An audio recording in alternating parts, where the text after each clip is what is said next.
Votre temps de réactivité parfois me dérange. Votre temps de réactivité parfois me dérange. Est-ce qu'on peut baisser la musique? Ok, très bien.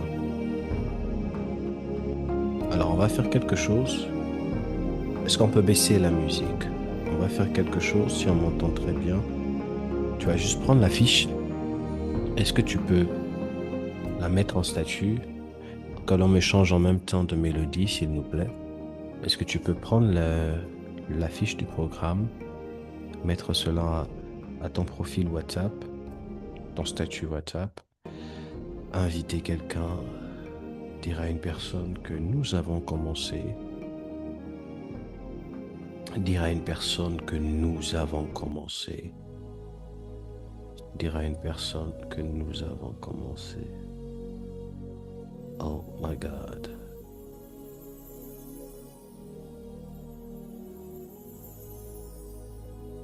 Tu as tendance à oublier Viviane Dariska. Est-ce qu'on peut dire à une personne que nous avons commencé? Est-ce qu'on peut dire à une personne que nous... Je suis en train de faire comme vous, hein. Je dis aussi à quelqu'un qu'on a commencé. Je prends le soin de mettre la fiche en statut. Je prends le soin d'inviter une personne. Je suis d'ailleurs très content de voir Monsieur Elvis, que Dieu vous bénisse. Leïma, je suis content de te savoir là. Que Dieu te bénisse. Je suis content de voir Priscilla, Rick, Marcy et Erika, que Dieu vous bénisse. Je suppose que monsieur doit être sûrement avec son épouse. Monsieur Lévis, bonsoir à vous et à votre épouse.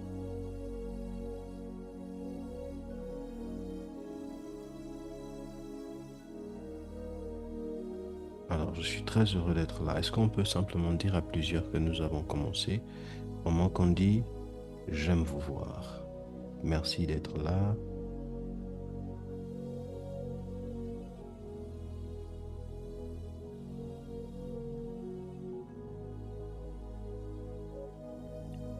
Merci d'être là.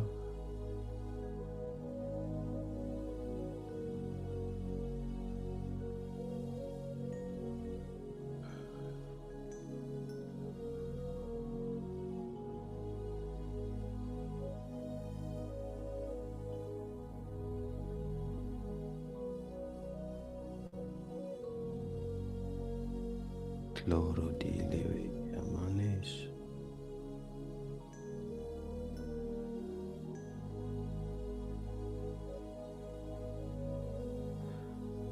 Leiglado Shanida Gayas.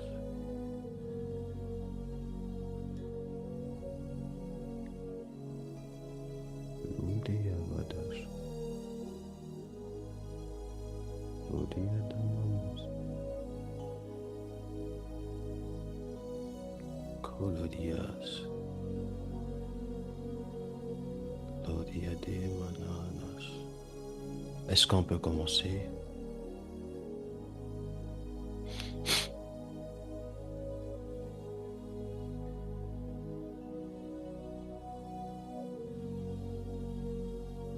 Est-ce qu'on peut commencer?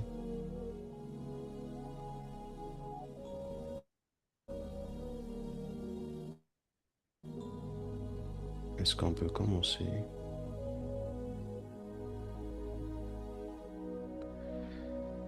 Hidavadosh, Shaina Namanis, Aidane, Loradaya Andis, Loglidava Nonusava Dies, Itaro di Livigen Ombres. Nous te bénissons et nous t'ovationnons, Père. Merci pour ces instances. Merci pour la grâce que tu nous donnes de nous tenir. Merci dans le nom de Jésus, car tu ne cesses de nous emmener dans une dimension encore plus profonde sur la compréhension de ce dont tu es en train de nous faire comprendre, Père. en ce qui concerne la notion des autels. Et ce soir, nous sommes à Impact par le prophétique. Donne-nous la capacité de pouvoir aller encore en profondeur dans des choses en ce qui concerne la notion des autels. Que l'honneur et la gloire te reviennent dans le nom de Jésus. Amen. Alléluia. Amen. Alléluia. Amen. Je prie dans le nom de Jésus que Dieu nous fasse du bien ce soir. Alors avant de pouvoir assurément rentrer dans le propos qui nous concerne ce soir, j'aimerais bien évidemment faire l'honneur de donner la parole à toutes ces personnes-là qui ont assurément des témoignages. Si vous êtes là, vous avez un témoignage particulier à vouloir nous faire part dans un quelconque domaine dans lequel Dieu a eu à se manifester d'une quelconque de manière dans vos vies. J'aimerais bien évidemment que vous puissiez partager cela avec nous ce soir. Est-ce qu'il y a des gens qui ont des témoignages, qui aimeraient nous faire part de ce que Dieu a eu à faire grâce ou à se manifester dans n'importe quel domaine de, de votre vie? Je vous donne la parole. Si vous avez un mot à dire, vous pouvez simplement demander la parole. Ok. Le mois est mis pour qui? Eunice, Charlie, c'est émis pour qui? Parle, Père. D'accord. Tu as la parole. Bonsoir tout le monde. J'espère que tout le monde Bonsoir. va bien. Très bien. Donc, mon témoignage, c'est la continuité de mon témoignage précédent. Ok. Sur la même semaine, j'avais reçu ma certification et mon titre de séjour arrivait à expiration. Voilà, expiration. Je vous ai même écrit pour vous dire que mon titre de séjour arrive à expiration avec des émojis, avec des smileys qui rigolent. Mhm. Parce que la situation me faisait plus rire que paniquer. Parce que j'avais une certitude que les choses vont se faire au moment où elles doivent se faire. Mhm. Et je faisais toujours le même exercice. La dernière fois, de la prière chaque matin avec la terre, dans les déclarations. Et j'ai eu la certification au début de la semaine, mardi. Mhm. Et mon titre de séjour précédent est arrivé à expiration le jeudi. Donc le mercredi, les RH m'ont envoyé une notification pour Mhm. me dire que mon contrat est suspendu. Tant que je n'ai pas mon nouveau titre de séjour, mon contrat est suspendu et j'ai un délai maximum des mois pour avoir le nouveau titre de séjour pour revenir. Et sachant que j'ai fait la demande de renouvellement depuis décembre. Depuis décembre. Donc, pendant 4 mois, j'avais toujours mon titre de séjour valable, j'avais toujours mes pleins droits. Et lorsqu'ils me l'ont envoyé, j'ai tout de suite signé. J'ai signé la suspension du contrat le mercredi. Donc, je ne devais pas me représenter à l'entreprise le jeudi. Donc, le jeudi, j'étais à la maison. Je ne suis pas parti, hein. Donc, du jeudi, du mercredi au jeudi, je n'ai pas prié. Je n'ai pas prié, je me suis assis et j'ai fait des rappels à Dieu. J'ai fait des rappels à Dieu de tout ce que j'ai pu bâtir pour lui, en moi. Donc, j'étais assis, mais je faisais que des rappels. J'ai pas prié, j'ai même pas paniqué, que des rappels. Dès que j'ai fini de faire les rappels, je me suis levé, j'ai continué à travailler sur d'autres projets, je continue à travailler. Et la nuit du jeudi au vendredi, je me suis dit, bon, ça fait un jour, j'ai appelé ma mère, elle a commencé un peu à paniquer et tout. Elle a dit, non, calme-toi. Donc, du jeudi au vendredi, j'ai refait le même exercice. J'ai recommencé maintenant. J'ai dit, mais j'ai pas prié avec force et en mettant, on va dire ça comment, euh, pas une prière d'autorité. J'ai mis les mains sur la terre Et j'ai pris dans mon esprit, j'ai vu l'équivalent de 12 mois. Et je l'ai répété 12 fois. Lorsque je l'ai répété 12 fois, à 8 heures, la préfecture m'a répondu en me donnant le document que j'attendais depuis décembre. Donc, le lendemain de ma suspension, donc j'ai envoyé le document et on m'a dit que je peux revenir. Et même les RH ne comprenaient pas. Les RH pensaient que c'était une blague, que j'avais le titre Comment? depuis, mais je ne voulais pas envoyer et que je voulais avoir un jour pour me reposer. Je leur ai dit non, je l'avais pas. C'est ce matin que je l'ai eu, en fait. Auparavant, je l'avais pas. Et mes supérieurs ne croyaient pas. C'était, pour eux, j'allais connaissant les procédures qui sont un peu longues. Donc, pour eux, ça allait être, on va dire, ça allait être plus longtemps que prévu. Mais net, le lendemain de ma suspension, ils m'ont dit que je peux revenir. Et j'aimerais bénir le Seigneur pour ça parce que j'ai eu une semaine extraordinaire. Et j'aimerais rendre grâce à Dieu pour ça. Parce que je l'ai également promis Ouais. qu'il faut que je témoigne en ton nom.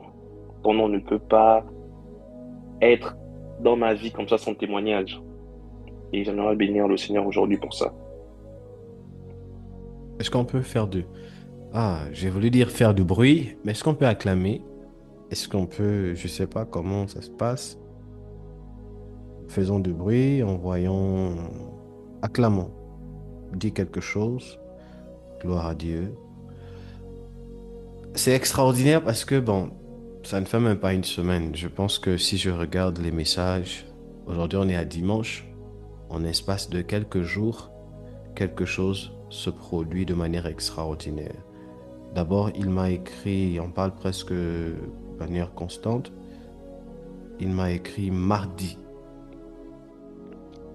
pour me montrer, il m'a envoyé même l'attestation de réussite qu'il a eue.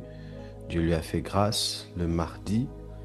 Et je crois, juste après, oui, il m'a dit, euh, quoi, il m'a parlé de ça.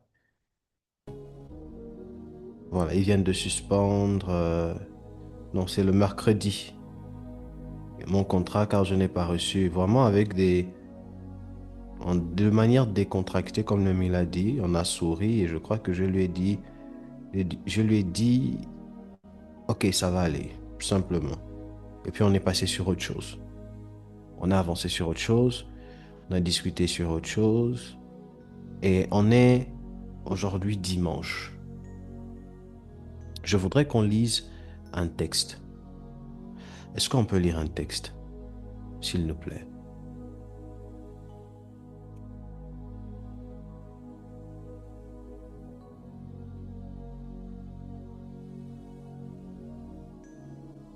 Je suis dans 1 Jean chapitre 5, versets 4 à 5. Maman, change-moi encore de mélodie, s'il te plaît. La Bible dit, dans 1 Jean 5, versets 4 à 5, la Bible dit ce qui suit. Parce que tout ce qui est né de Dieu triomphe du monde. Tout ce qui est né de Dieu triomphe du monde. Et la victoire qui triomphe du monde, c'est notre foi.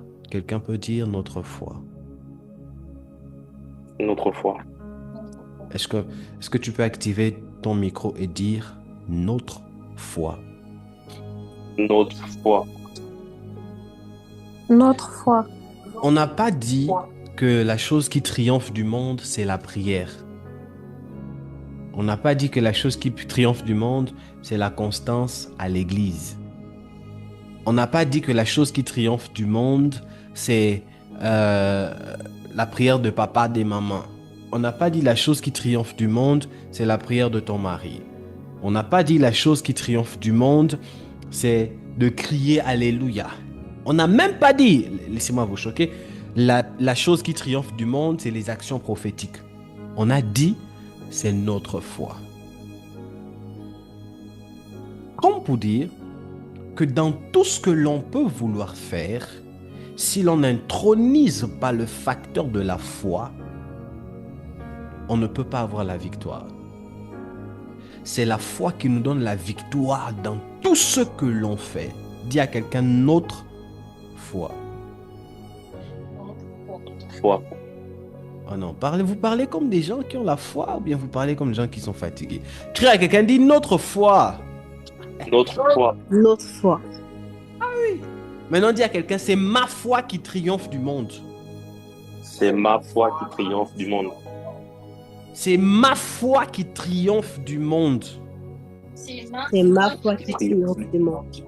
Quand tu le dis, tu te tiens en étant consciente de tes problèmes de loyer, de tes problèmes de, je sais pas, voyage, de tes problèmes de travail.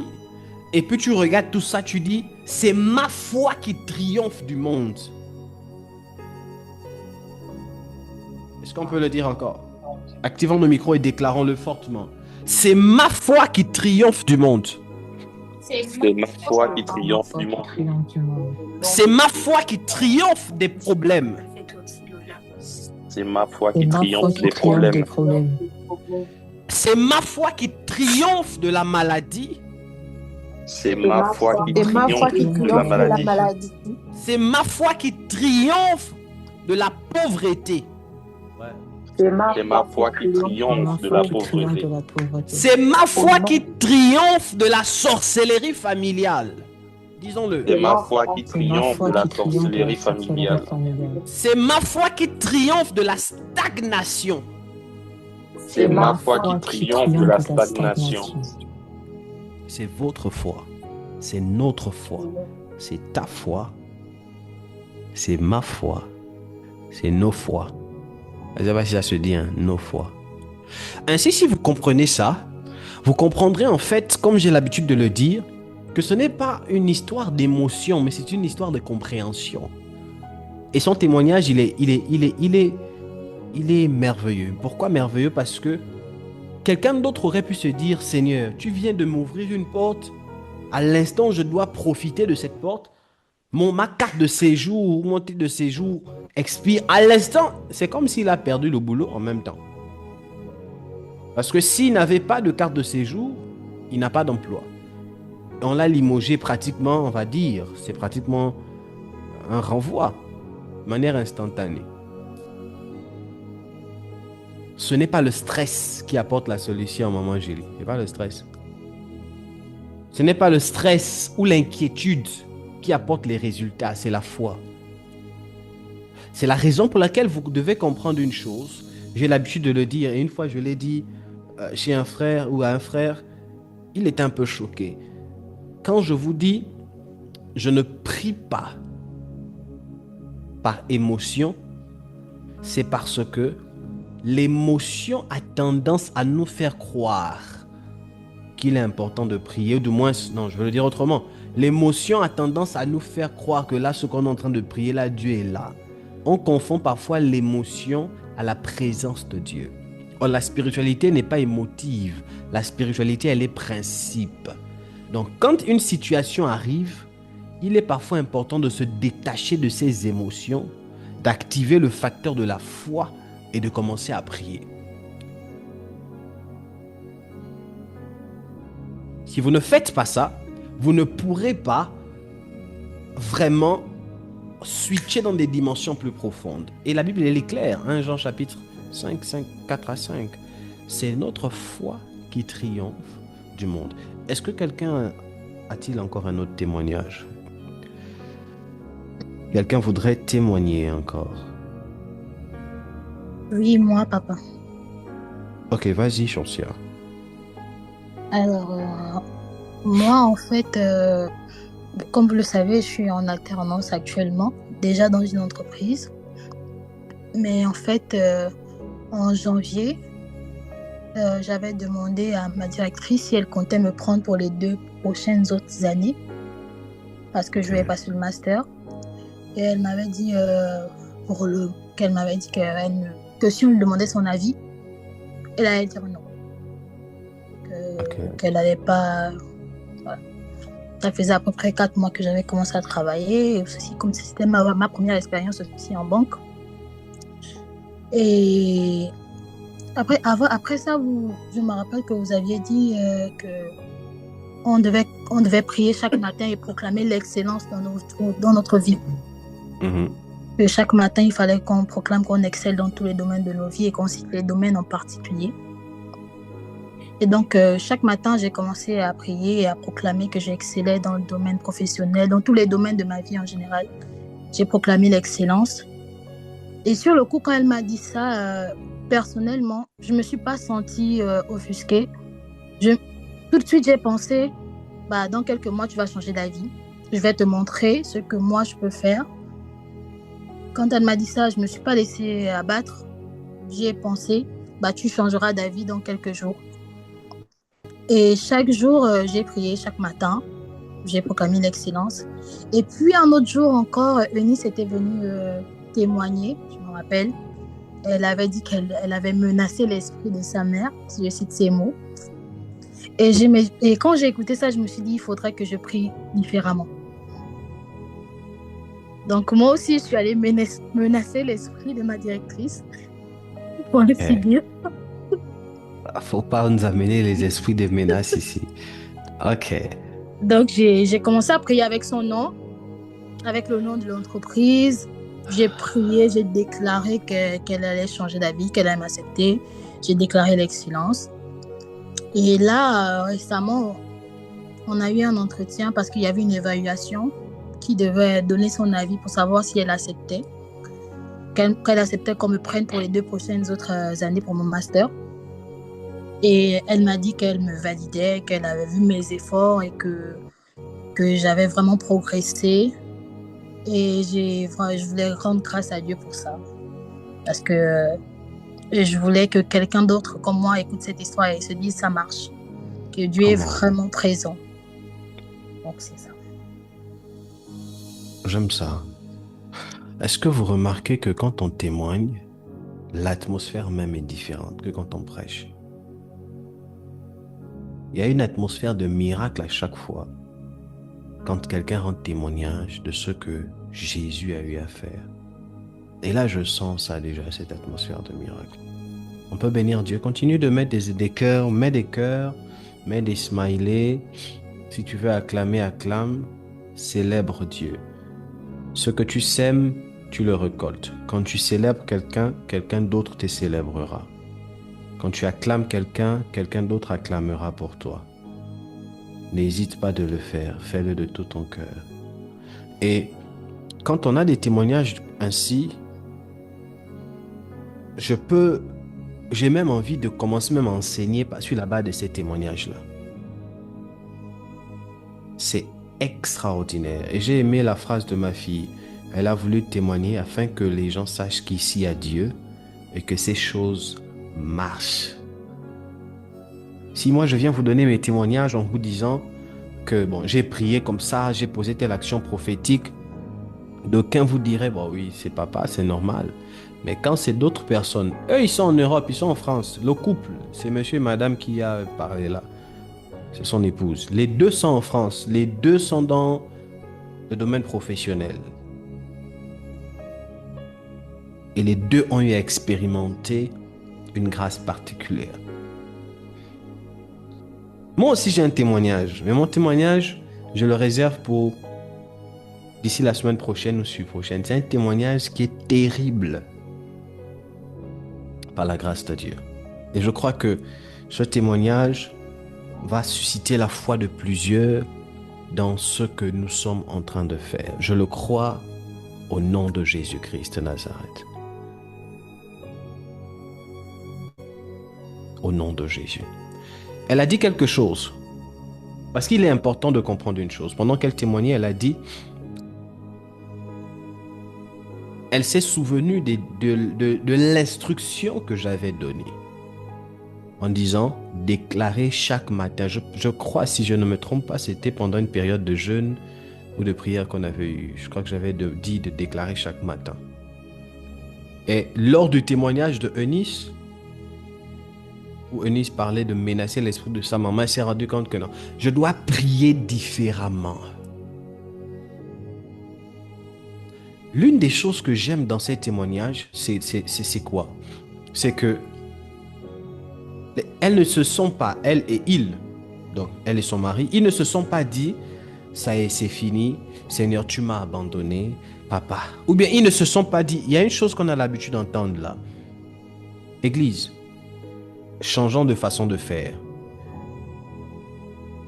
Si c'était un chrétien, un bon chrétien, la personne allait dire, oh Seigneur, que ta volonté soit faite. Papa, tu m'as donné le travail, tu as permis que je travaille. Papa Yahweh, j'irai, Nzambé, que ta volonté soit faite, papa. Puis la personne est partie. Tu ne sais pas que volonté soit faite là. On peut te renvoyer d'un travail à cause de juste volonté soit faite. J'ai appris à ne plus me positionner avec Dieu dans ça. J'ai appris à être violent avec les choses de Dieu. Violent. Voici comment moi je raisonne. Quand je veux quelque chose, je prie jusqu'à ce que Dieu me le donne. Et si je prie jusqu'à ce que, et que Dieu ne me donne pas ce que je veux, il me donnera une chose meilleure que ce que j'ai demandé. Je prends un exemple pour mieux expliquer ça. Si Dieu m'a fait grâce, je suis déjà marié à une très belle femme.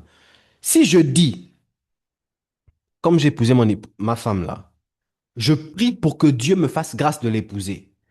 Si je rate et qu'elle se marie à quelqu'un d'autre, je comprends que Dieu me donnera meilleur qu'elle. Mais je vais arrêter de prier quand je la verrai dans les bras de quelqu'un d'autre, mariée à quelqu'un d'autre. Même si je la voyais avec un autre frère, tant qu'il n'y a pas encore bague, j'ai prié. Je n'ai pas de musique ici. Je prends un autre exemple pour que vous puissiez comprendre. Les choses de la spiritualité, là, ce n'est pas une dimension de papa, Dieu a donné, Dieu a repris. Il y a des choses que Dieu peut reprendre, oui. Il y a des choses, parfois, tout concourt au bien de ceux qui aiment Dieu, oui. Mais il y a des choses, toi-même, tu dois dire, Père, voici ce que moi je veux, donne-moi ça. Et je veux prier jusqu'à ce que tu me les donnes. J'ai envie de briser en vous l'idéologie et l'incompréhension dans laquelle on vous a fait grandir, selon laquelle on vous a dit, Dieu fait tout. En fait, en un mot, les chrétiens sont là pour subir. Au nom de Dieu a donné, Dieu a repris, et puis nous on est là et puis on subit. Je décrète et je déclare, dans le nom de Jésus-Christ de Nazareth, comment on dit ça? Le fait de subir des systèmes financiers qui ne participent pas à ta croissance, je brise ces plafonds-là au nom de Jésus.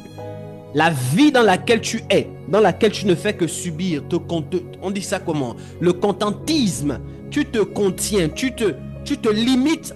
Comment on dit ça? Le contentisme, le fait de se contenir de ce que tu as. Tu peux avoir mieux, tu peux faire mieux, mais sous prétexte des choses qui sont fermées ici, tu te contiens. Je décrète et je déclare, au nom de Jésus-Christ, que le feu vienne sur tes pieds, sur tes mains, et qu'à partir de ce soir, tu arrêtes de te contenir des choses que tu peux avoir meilleures. Au nom de Jésus. Mon français me fait défaut ce Amen. soir. Je prie au nom de Jésus-Christ de Nazareth, que la force de Dieu te soit donnée, afin que tu puisses arrêter de prendre les choses malgré, et que tu prennes les choses d'excellence, de prendre les choses de seconde main, et que tu prennes les choses de première main. Alors je maudis l'esprit des secondes mains ici, les seconds choix. Amen. Et on va encore faire comment? Seigneur, c'est toi qui as donné. Dieu te donnera ce que tu veux, Dieu te donnera ce que ton cœur désire, Dieu te donnera ce que d'autres n'ont jamais eu. Tu vas toucher dans ta famille pour la première fois des dimensions financières que personne n'a touchées, des niveaux financiers que personne... Je ne parle pas des choses comme ça. Je suis en train de décréter et de déclarer. Pendant que je suis en train de parler, j'annonce à quelqu'un. Là, je ne suis plus dans la dimension de demander à Dieu. De Dieu a donné. Dieu, toute chose concourt. Je suis dans la dimension de rien n'est impossible à celui qui croit. Parce que vous devez comprendre, celui qui croit peut changer le monde par sa foi. Et la Bible dit, c'est par notre foi, je paraphrase, que l'on a la capacité d'impacter le monde. C'est la foi qui nous donne la capacité de changer les situations du monde. Ce n'est pas seulement la prière, ce n'est pas seulement le fait d'être religieux. Arrêtons ça. C'est la foi qui nous donne la capacité de poser des actions qui, elles, changeront les situations. C'est la foi. Ainsi, un problème, deux individus. Un autre qui est rationnel, un autre qui est spirituel. Un autre qui est religieux, un autre qui est spirituel. Un autre qui connaît la Bible, un autre qui connaît la parole de Dieu. Oh my God. Un autre qui connaît les versets, un autre qui a la révélation de Dieu. Une situation, deux individus. L'autre va dire, oh Seigneur, pourquoi moi? Pas toujours moi. L'autre va dire, bien que ce soit difficile, je peux sentir et voir qu'après cette phase compliquée, il y aura la parole de Dieu sur laquelle je vais me tenir. Comme Pierre, il a fait des efforts toute la nuit, il a pêché avec son équipe épuisée. Et puis il rencontre un homme qui lui dit, va un peu au large, avance un peu ta barque. Il a voulu raisonner, mais après il dit, sur ta parole. J'ai envie de dire une chose à quelqu'un. Parfois vous connaissez trop la Bible, parfois vous connaissez trop les prières, à tel point que vous ne savez pas détecter la parole sur laquelle vous devez vous tenir. Parfois, vous voyez trop vos problèmes, au point où vous ne savez pas détecter que là, papa a libéré, l'homme de Dieu, le prophète, a libéré une parole sur laquelle je dois me tenir. Parfois, vous êtes trop émotive, vous êtes trop affleuré, apeuré, que vous voyez plus vos problèmes que la parole sur laquelle tu dois te tenir. Écoute, Pierre a obéi à ce principe 2 fois dans sa vie. La Bible nous parle. La première fois, c'est au jour de la pêche. Jésus dit, lance ici. Et il dit, suis ta parole. La deuxième fois, c'est quand la barque était encore sur l'eau. Et ils eurent peur. Et Jésus a dit, n'aie pas peur. Car d'ici, c'est toi, viens. Là encore, il s'est tenu sur la parole de Jésus. Et il a commencé à marcher sur les eaux. Le problème, parfois, tu te tiens sur quelle parole?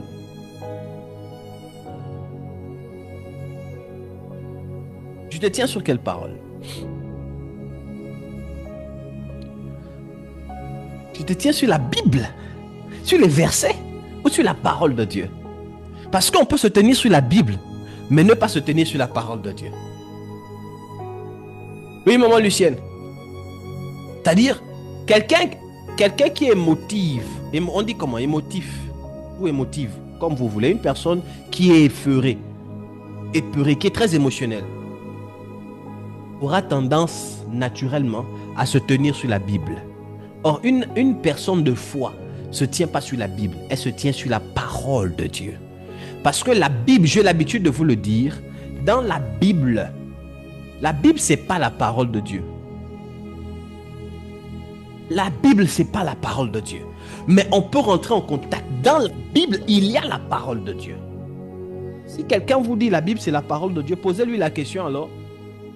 Où est la parole de Dieu quand Satan dit à Jésus, adore-toi, si tu m'adores, je te donne tous ces royaumes et ces gloires. La parole de Dieu est où là? Si quelqu'un me dit la Bible est la parole de Dieu, je vais lui poser la question. Où est la parole de Dieu dans la Bible? Quand le serpent parle à Ève et lui dit en réalité vous n'allez pas mourir, où est la parole de Dieu là? Dans la Bible, il y a l'histoire, il y a la parole du serpent, il y a la parole des hommes, il y a la parole de Dieu, il y a la parole du diable. Tout dépend. Parce que si on dit que la Bible c'est la parole de Dieu, ici au Sénégal, il y a des marabouts qui ont la Bible. Ont-ils la parole de Dieu? Au Gabon, dans mon pays, il y a des Nganga, tu vas, ils ont la Bible. Ont-ils la parole de Dieu? Dans certaines traditions, allez-y chez mes amis les Béninois, il y a des prières qu'ils font avec des psaumes. Dans certaines pratiques spirituelles. Donc, ils font des pratiques avec la parole de Dieu. La Bible, ce n'est pas la parole de Dieu. C'est clair? C'est confus ou c'est clair? Maintenant, par la Bible, on peut rentrer en contact avec la parole de Dieu. Tout dépend de l'esprit avec lequel vous lisez la Bible. C'est la raison pour laquelle Il nous a laissé le Saint-Esprit. Si tu prends ce livre avec le Saint-Esprit, tu rentres en contact de la parole de Dieu. Tu rentres en contact de la pensée de Dieu. Mais si tu prends ce livre sans le Saint-Esprit, tu rentres en contact de l'histoire. Tu rentres en contact de la lettre. Or, il est écrit que la lettre tue et c'est l'esprit qui vivifie.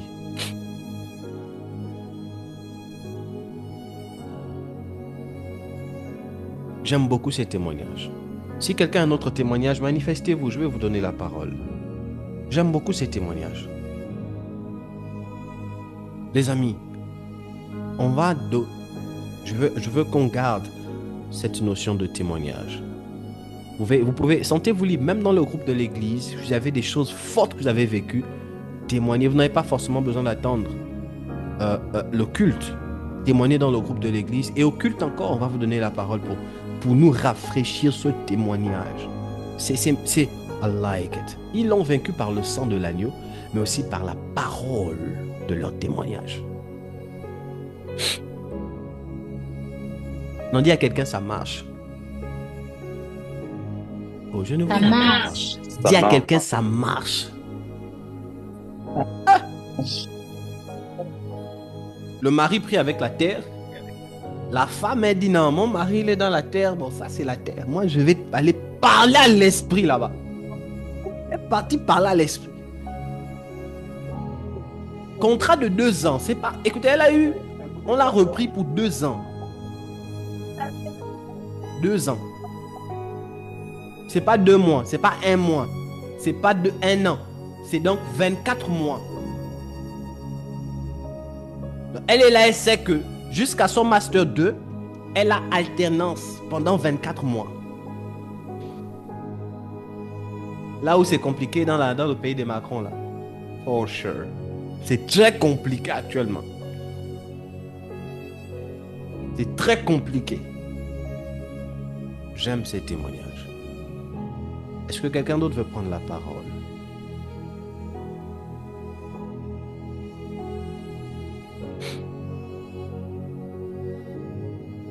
Alors, si personne ne veut témoigner, j'aimerais dire une chose. Ce n'est pas de la magie. Il suffit juste d'avoir la foi. Comme vous tous ici. Eux, ils ont eu la foi. Ils ont été sensibles à une parole et ils l'ont appliquée. Et vous voyez, j'aime une église enseignée. Parce que quand l'église, elle est enseignée, elle ne fait plus les choses par émotion. Elle ne prie plus dans le désordre. Et est-ce que vous savez que... Oh, écrivez ça. Le Saint-Esprit... Écrivez ça. Le Saint-Esprit travaille avec moi. Le Saint-Esprit travaille avec moi. Le Saint-Esprit travaille avec moi, virgule. Travaille en moi, virgule. En fonction de mon niveau de connaissance.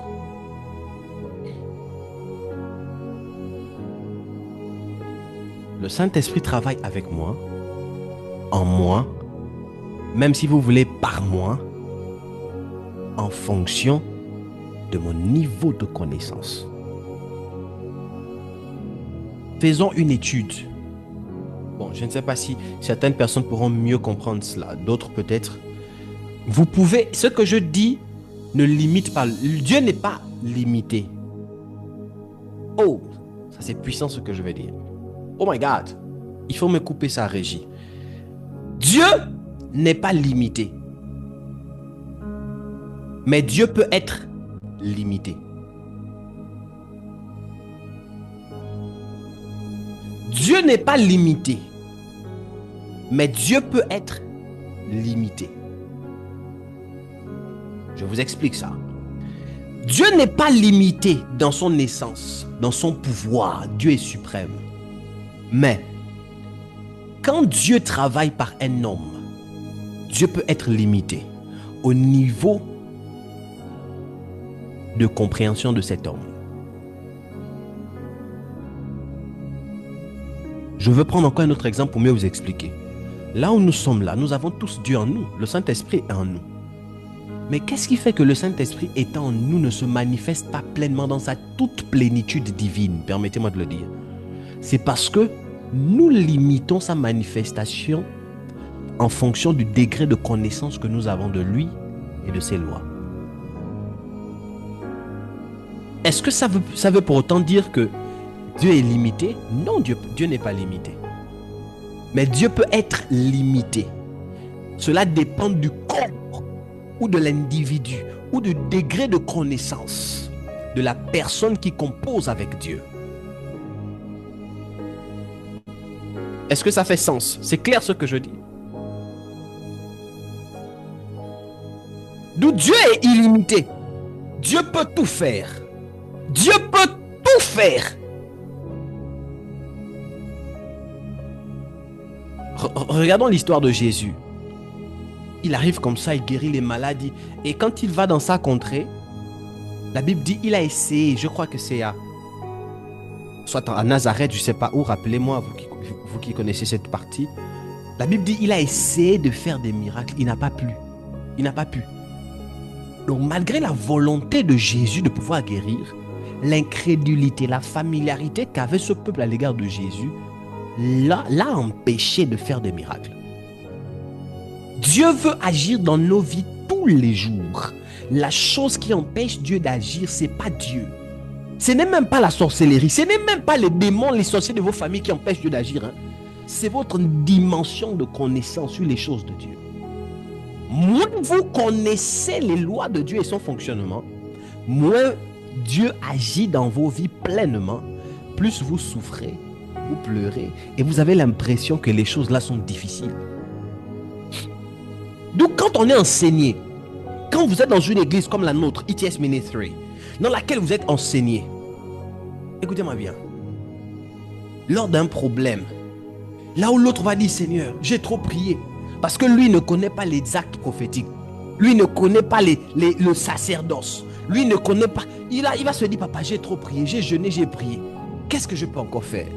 Toi, après une nouvelle bizarre, tu rentres chez toi, tu sens seulement, il faudrait que tu prennes l'huile, tu te mettes devant ta porte, tu commences à prier, tu sens, l'Esprit de Dieu te dit non, aujourd'hui ne prie pas à la chambre, va prier à la pelouse, à la terrasse, au jardin. L'Esprit de Dieu te dit, à l'heure où tu as envie de dormir d'habitude, tu sens comment non, là tu dois sortir, il est 24 heures. Chérie, j'arrive, tu vas où? Je fais un tour au carrefour devant là. Mais tu vas où? J'arrive, je vais marcher. Ça, c'est quelle balade qu'on fait à partir de 24 heures?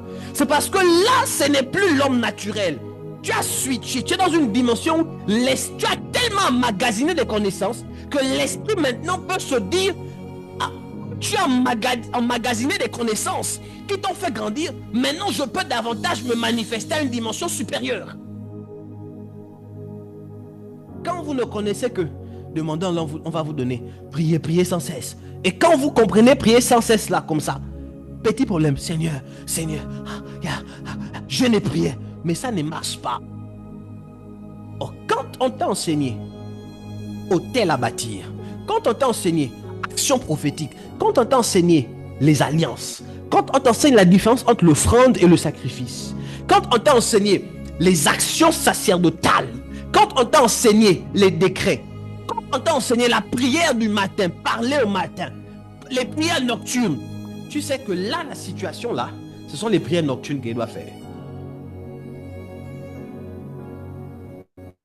Donc là, je dois parler au matin. Comme ce que mon fils a dit dans son témoignage. Tu te lèves à 5 heures, tu parles au matin. Tu pars. Quand vous regardez le combat entre Moïse et Pharaon, Pharaon se leva le matin. Et bizarrement, il se lève tôt et il part au bord de mer, au bord du fleuve. C'est mystique.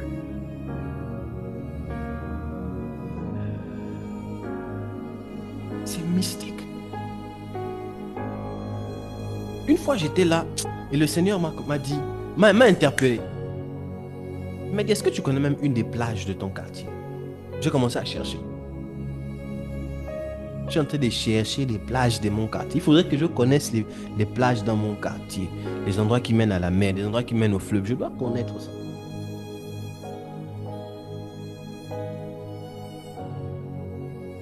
Les entrepreneurs, On a réunion, ça commence quand? Le 21, je crois. Comme dit quelqu'un, on va se parler librement. Il faut avoir le cardio. Mais il ne suffit pas d'avoir des connaissances. Si vous ne croyez pas en ce qu'on vous donne comme connaissance, ça ne marche pas. Vous devez y croire. Vous devez y croire. Parce que c'est ça le problème aussi des humains, les chrétiens là aujourd'hui. Vous voulez avoir tellement de connaissances, mais après vous n'y croyez pas. Parfois vous en avez tellement, mais vous ne savez même pas comment ça fonctionne. Laissez-moi vous donner une vérité. Chaque homme de Dieu a son système de gouvernance, son système spirituel, son système sacré. C'est la raison pour laquelle il est important de ne pas être dispersé, même dans les choses des alléluia et puis des amen. Le monde nous montre. Ce soir, je voulais vous parler sur la différence entre les hôtels bâtis et les hôtels irrigués. Peut-être je vais vous montrer ça. Peut-être je vais en parler brièvement. Je ferme cette parenthèse. Le monde nous montre qu'il est difficile pour un étudiant de pouvoir, dans une seule matière, avoir plusieurs personnes. Tu ne peux pas avoir, dans une seule matière, plusieurs profs qui te coachent. Et même vous qui avez des enfants avec qui vous faites les cours répétés, par sagesse et par expérience, il est mieux parfois de chercher à avoir comme professeur répétiteur le même professeur qui tient votre enfant en classe. Il est mieux. Parce que chaque homme a sa méthodologie de transmission. Chaque homme a son aura. Chaque homme a sa fréquence, vibre à une fréquence particulière. Et parfois, ça ne vous est jamais arrivé de ne jamais avoir connu quelqu'un personnellement, mais juste quand vous la regardez, vous sentez que le courant ne passe pas. Vous ne l'avez jamais entendu, vous n'avez jamais parlé avec elle. Mais vous sentez juste que ça ne passe pas. Vous n'avez rien entendu sur elle, juste vous l'avez vue. C'est une bonne personne, vous sentez que c'est une bonne personne. Mais vous sentez juste, c'est comme si vous deux, il y a des choses qui repoussent. C'est parce que vous ne vibrez pas à la même fréquence. Il y a dans ce monde ce qu'on appelle le mystère des fréquences. Mais il y a aussi des gens, vous les voyez, jusqu'à moi ça m'est arrivé plusieurs fois. Quand tu rencontres, tu sens, c'est comme si on se connaissait depuis, vous vous aimez profondément. Parfois on vous regarde, mais qu'est-ce qui se passe entre les deux là? Les deux vibrent à la même fréquence. Et parfois pour certains c'est même encore plus dangereux. Pour certains parfois c'est les deux ont même parfois une même façon de penser. C'est une question de fréquence. Et même dans les choses des alléluia et puis des amen là, vous devez apprendre à vibrer à la même fréquence que votre leader. Pourquoi je vous le dis? C'est la raison pour laquelle je reviens sur un point. Je reviens sur les parents d'élèves.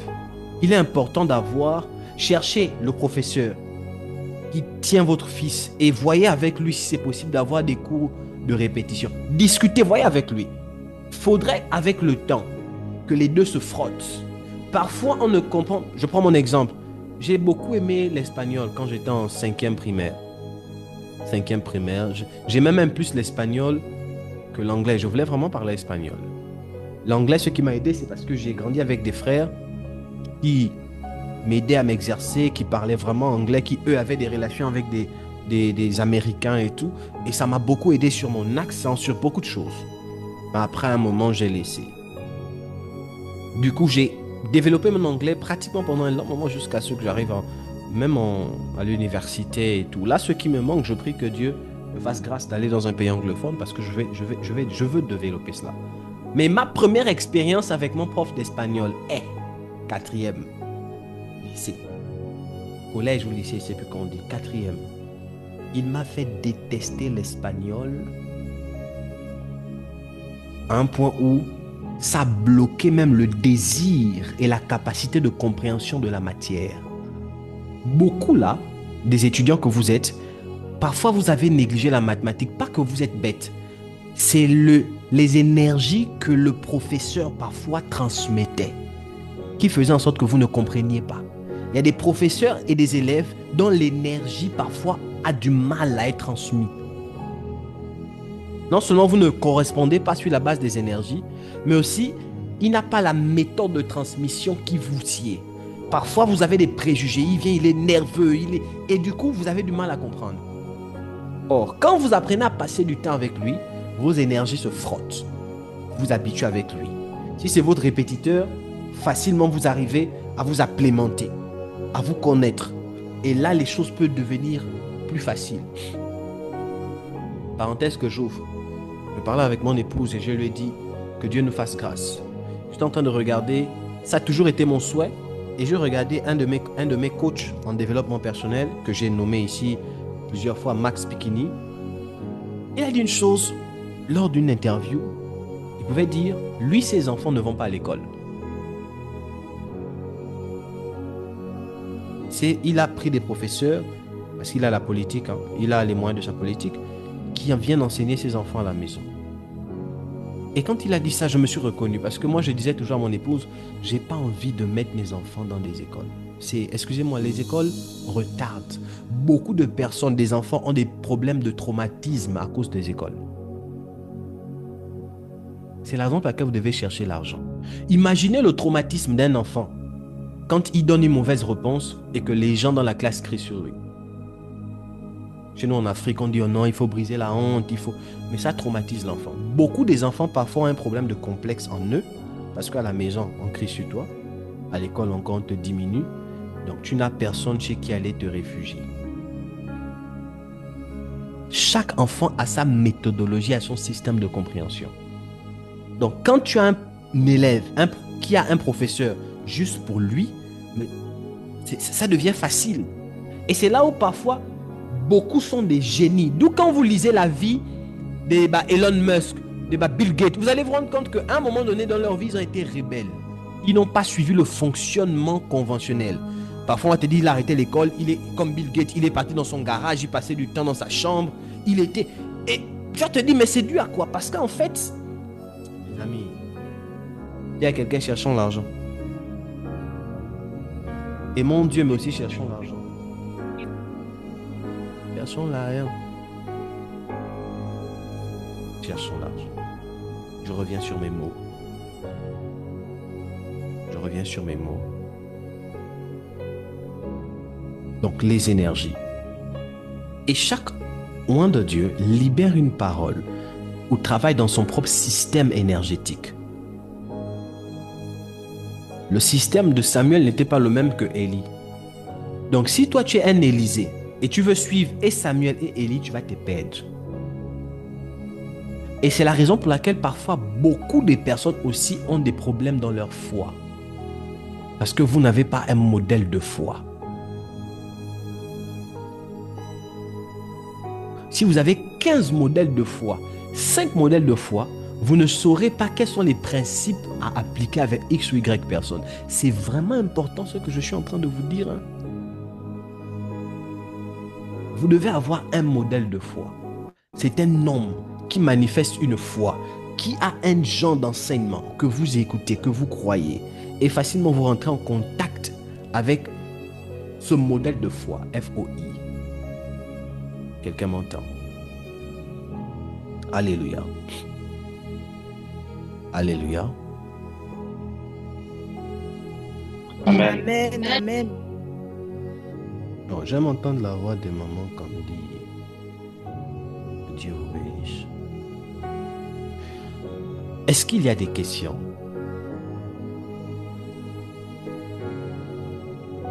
J'aime quand on est libre comme ça. Est-ce qu'il y a des questions?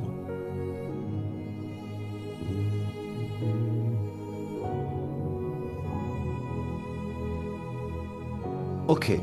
Alors, nous parlons sur les hôtels. Je vais juste donner une portion encore ce soir. Et Ce soir, j'aimerais nous amener à comprendre la différence entre un hôtel érigé ou un hôtel bâti et un hôtel érigé. Et c'est en alignement avec les libations. Vous allez comprendre.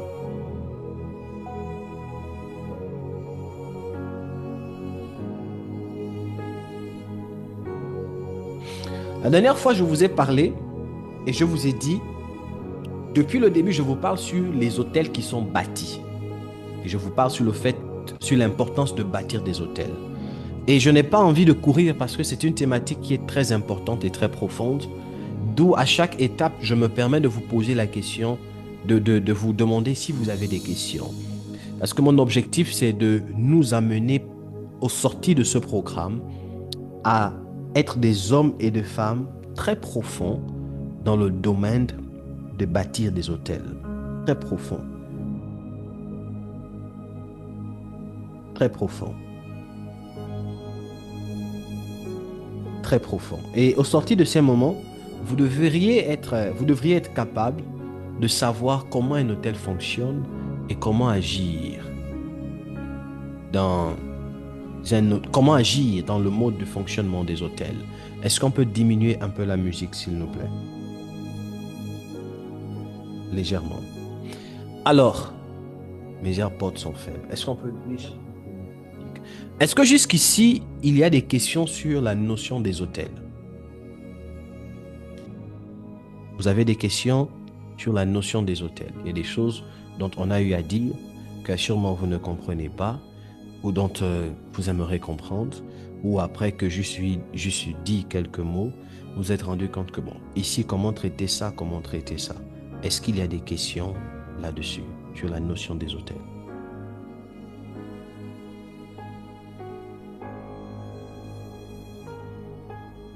C'est clair pour tout le monde jusque-là? Personne n'est confus sur tout ce que nous me dit? Répondez-moi, Église, c'est à vous que je m'adresse. C'est clair pour tout le monde? Oui, papa, c'est clair.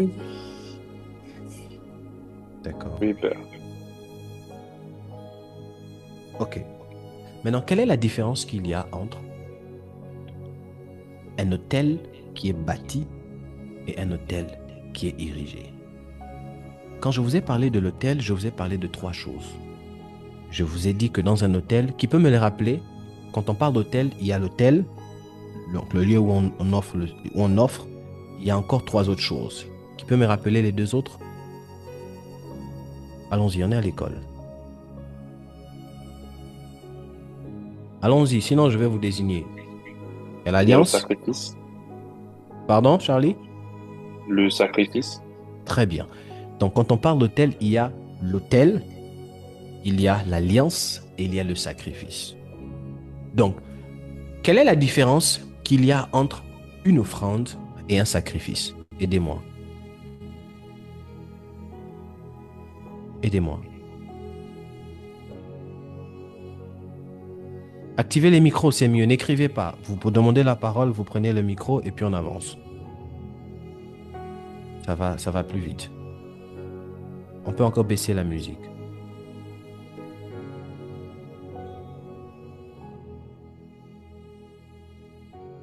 La différence qu'il y a entre un sacrifice et une offrande. Allons-y. Le sacrifice coûte. Ok, le sacrifice. Sur mon temps. Allez-y, maman Lucienne. Oui, je disais que le sacrifice coûte. Pardon? Ça coûte. Oui, le sacrifice coûte et l'offrande. Je vais dire ça, je sais pas. C'est plus facile de donner une offrande qu'un sacrifice. D'accord, très bien. Il est plus facile de donner une offrande qu'un sacrifice. Je vois qu'elle a compris, mais les mots lui manquent. Très bien. Qui d'autre?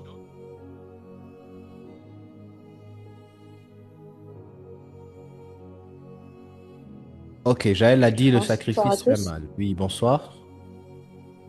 Pour ma part, je vais dire que l'offrande, lorsqu'on fait une offrande, on donne ce qu'on a, contrairement à au sacrifice parce que le sacrifice, c'est quelque chose qui doit te faire mal, c'est vraiment quelque chose qui doit te coûter. C'est comme une partie de toi, en fait, qui partait, que tu donnais. Très bien. On donne l'offrande, c'est ce que l'on a. On donne ce que l'on a. Or, le sacrifice, c'est comme une partie. Non, je ne sais pas. Pourquoi comme maman? C'est même une partie de toi que tu donnes. C'est ce qui te coûte, qui te brise. Oh, j'aime quand vous parlez comme ça. Quelqu'un d'autre veut encore enchérir? Là, ça me montre que vous comprenez. Quand vous réagissez comme ça, vous comprenez. Voilà. Donc, l'offrande, c'est... Tu n'as pas besoin de réfléchir pour l'offrande. Quand on dit donnez vos offrandes, bon, maintenant, ça dépend. Il y a des dimensions. Parce que quand je parle d'offrande, ça ne veut pas maintenant dire que c'est quelque chose qu'on prend avec nonchalance. Il y a des dimensions. Bien évidemment que l'offrande, c'est quelque chose de volontaire que l'on donne comme ça. Tu prends, tu donnes. Mais dans la notion de l'offrande, deux personnes, une personne qui s'est dit, par exemple, moi, je ne vais plus jamais donner moins de 10 000 comme offrande, et une personne qui prend juste ce qu'elle a, les deux n'auront pas les mêmes résultats. Parce que je vous dis, dans le monde spirituel, tout est une question de compréhension, de révélation et d'ajustement. Est-ce que c'est un problème de donner 500 à Dieu? Non. De donner 5000 à Dieu? Non. Mais une personne qui se dit, moi, en fonction de là où je vais atteindre, je ne veux plus jamais donner, par exemple, moins de 10 000 à Dieu. Si je n'ai rien donné, chaque culte, c'est 10 000. Elle a compris quelque chose et elle est en train d'activer quelque chose qu'une personne qui continue à donner 500 n'a pas encore compris. Et les deux n'auront pas les mêmes résultats. Maintenant, le sacrifice, c'est donner ce qui nous coûte. Et même quand on parle d'offrande, je suis dans une phase, quand je vous enseigne ces choses, moi-même aussi je les pratique. Je suis dans une phase, je suis en train de monter sur certaines choses. Avant la fin de l'année, j'ai envie d'atteindre un niveau où je prends offrande. Je ne dis pas sacrifice, je dis je prends offrande, je donne comme ça 50 000, 100 000 à Dieu. Et puis je check un peu, c'est-à-dire, j'ai envie, excusez-moi de prendre cette illustration, j'ai envie de me glorifier devant Dieu. Je donne comme ça quand je sors et dis Seigneur, je t'ai donné aujourd'hui 100 000 à l'offrande. Oh Seigneur, j'ai donné 100 000. J'ai envie de me glorifier devant Dieu que je lui ai donné 100 000 à l'offrande et puis j'ai pas mal. C'est moi. Je suis dans mes challenges comme ça. Parce que une fois je l'ai fait, aïe. Je me souviens une fois, on a dit offrande. Je ne sais plus combien j'avais 30 ou 50 000, je ne sais plus trop. Et j'avais pour principe, parce que je suis monté déjà à un niveau plus supérieur, j'avais pour principe de ne pas donner moins de 1000 francs à Dieu comme offrande. Et aujourd'hui, je suis monté. Je ne suis plus à ce montant-là, j'ai fait grandir ce montant-là. Donc, et un jour, je m'étais dit, ça fait quoi de donner à Dieu 10 000? J'ai pris 10 000. Je suis allé donner à Dieu. Et n'oubliez pas que je vous ai enseigné ici qu'on ne donne jamais les offrandes sans prier. Tout ce que vous faites comme don porte des prières, porte des requêtes. Donc, quand vous vous apprêtez à faire des choses spirituelles, il est important de prier. Il n'y a aucune action spirituelle qui se fait sans prière. D'où la Bible dit, faites par l'esprit toutes sortes de prières. L'offrande est une prière. Excusez-moi de vous choquer. L'offrande est une prière qui a plus de poids que parler. Oui.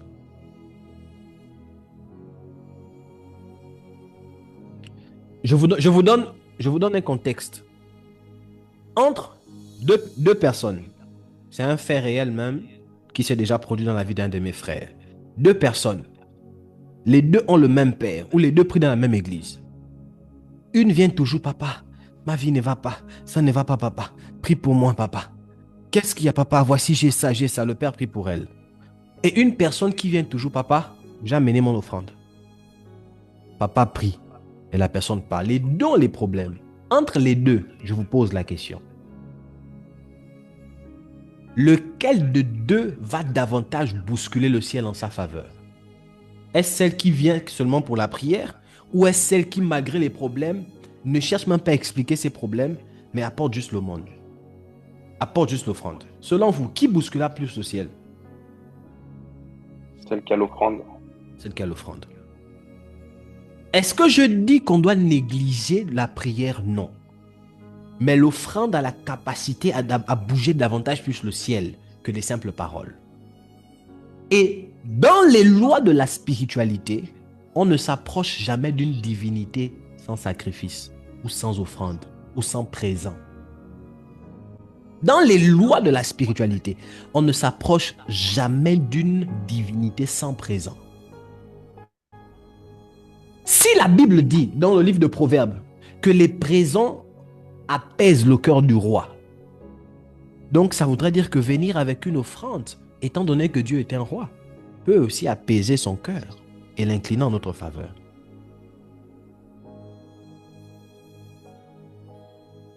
Vous n'avez jamais... Oh les amis, la spiritualité est simple. Hein? Je vous dis, c'est toujours simple quand vous voulez vraiment la comprendre.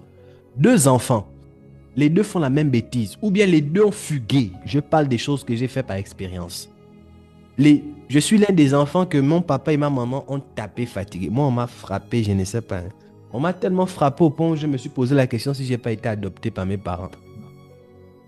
Aujourd'hui, quand je vois la relation que j'ai avec mes parents, c'est une relation très fusionnelle, on rit et tout.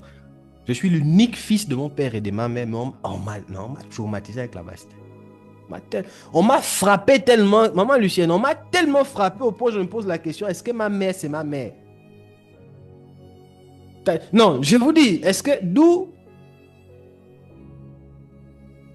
l'histoire de venir en Europe là, même si je vis habiter en Europe, de temps en temps, je dois faire ne fût-ce que 2 fois avec les enfants le tour en Afrique. C'est important pour voir la famille, pour apprendre la culture bastonnade de l'Afrique. Non, c'est important. Hein? Et c'est vraiment important. Ma maman m'a traumatisé dans la Bastille. Hey! Papa, on peut compter. Mais ma maman, non, elle m'a traumatisé dans la Bastille. À tel point que je me suis dit, est-ce que je ne suis pas un enfant que papa a fait avant d'être avec maman? Et puis, un jour, on va me dire que non, ma vraie mère est ailleurs. Je me suis posé des vraies questions. Ma mère m'a tapé. Déjà que, pour la petite histoire, ma maman, elle était très colérique. Elle était très colérique. Et ma maman ne s'est pas tapée. Et mon papa aussi, il était très colérique. J'ai dit il était parce que par la foi, on prie que ça aille bien. Et avant que ma maman ne vienne en Dieu, elle était dans des choses. Voilà. Dieu est un bon Dieu. Donc, ce qui fait que dans le travail et certaines choses, je me souviens une fois, chez nous, on a des balais là. Ce n'est pas les balais que je vois au Sénégal. On a des vrais balais en bois. Et un balai neuf en bois. Je revenais fraîchement de chez le coiffeur. On m'avait coiffé peut-être il y avait 2-3 jours. Et mon papa aimait me mettre les coiffes où c'est tous les cheveux à ras. Et ce jour-là, j'avais quitté l'école. C'était à Mouila. Pour ceux qui connaissent, j'étais allé me laver. C'est encore quoi le quartier là? Dans les rivières. J'aimais beaucoup me laver dans les rivières. Je reviens là-bas, les yeux rouges. Le pantalon mouillé. Eh Dieu. J'étais, je crois, en 6e ou 5e ou 4e. Un membre de l'église qui était la fille de mon papa m'avait vu. Les mamans qui aiment trahir les autres là. Oh Dieu. Elle était partie me trahir. Donc quand j'arrive comme ça, ma maman n'a même pas cherché à réfléchir.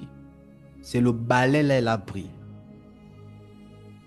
Elle a cassé ça sur ma tête. C'est pour la première fois que j'ai vu Tom et Jerry, c'était réel. Les choses qu'on fait, on tape Tom, et puis la bosse pousse.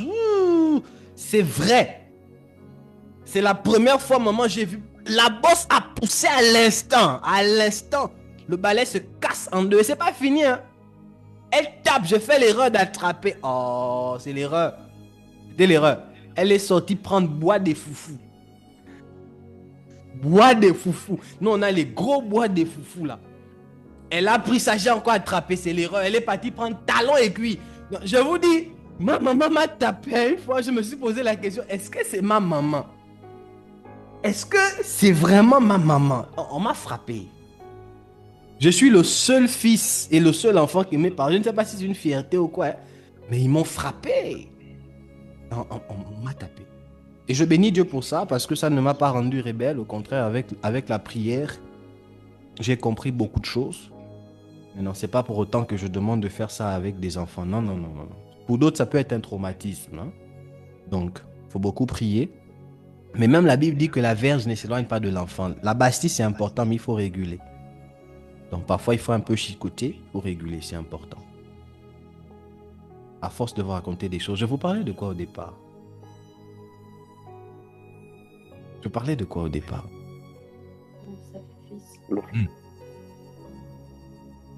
Papa, c'était pour les hôtels, non? Oui, je parlais des hôtels. La différence entre des hôtels et les sacrés et des... Voilà, merci Saint-Esprit.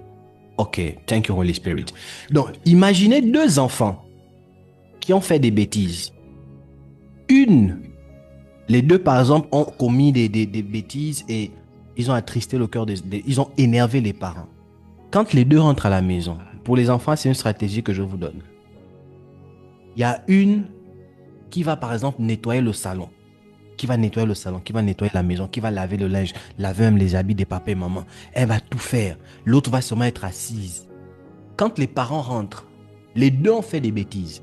Mais quand on demande qui a fait le nettoyage ici, on dit que c'est par exemple, c'est Marie qui a tout nettoyé. Est-ce que la colère des parents sera la même sur les deux enfants?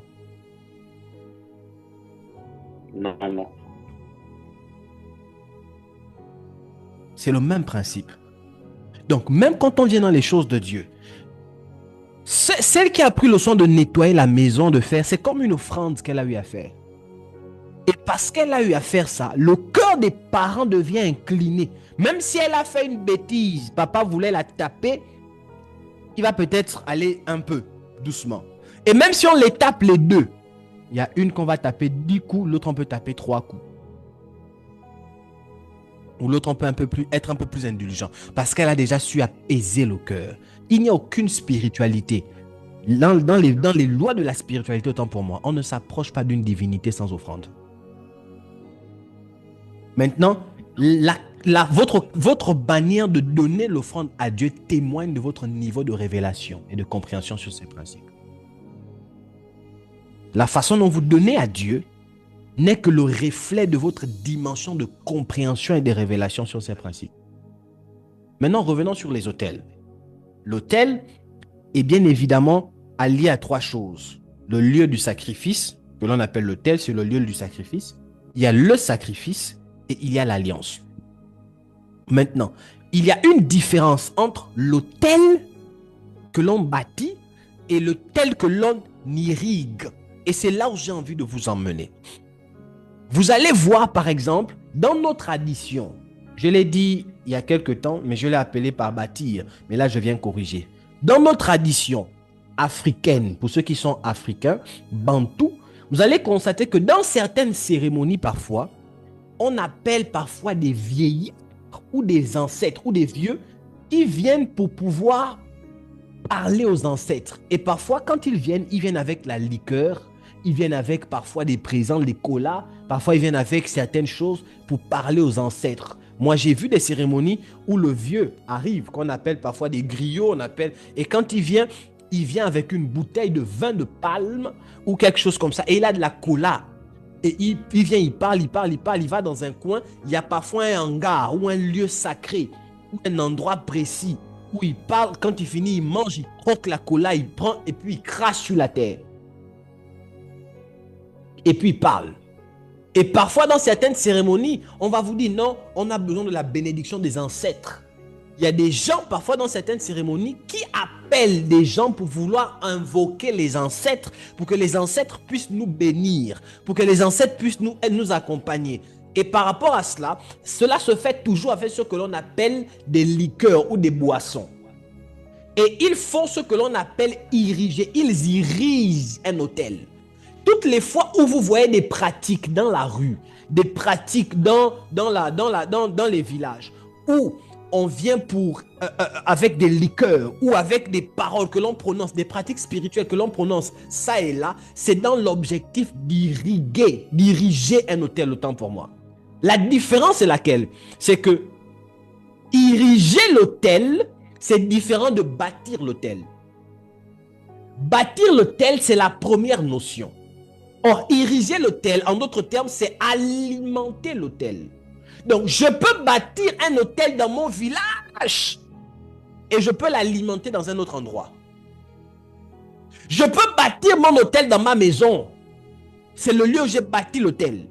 Mais je peux être dans un autre lieu et j'établis ce que l'on appelle une irrigation. Comment je vais dire? J'irrige l'autel. En d'autres termes, j'alimente l'autel. Mais comment j'alimente l'autel? Par des sacrifices, par des prières, par des décrets, par certaines choses. C'est la raison pour laquelle, quand vous bâtissez l'autel, ce n'est pas là où vous devez arrêter de prier. Vous devez iriger chaque fois que vous pouvez, alimenter des autels par la prière. Un homme spirituel, toutes les actions qu'il vient à poser sont des alimentations qu'il fait pour son autel. D'où je vous ai dit, autant de fois que vous le souhaitez, face à des situations, bâtissez des autels. Mais ne bâtissez pas des autels, après vous vous arrêtez. Parce que vous pouvez bâtir un autel. Vous pouvez bâtir un autel, mais ça ne veut pas déjà dire que parce que vous avez bâti l'autel, vous avez la victoire. Tant que vous n'avez pas vu la chose pour laquelle vous avez bâti l'autel en manifestation, n'arrêtez pas de prier. Parce qu'il y a des autels, parfois, quand on les bâtit et que l'on met un sacrifice dessus, le sacrifice peut ne pas être proportionnel pour ce que l'on demande.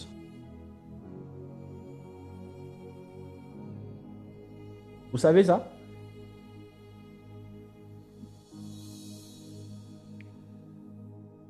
Le sacrifice peut ne pas être proportionnel pour ce que l'on demande.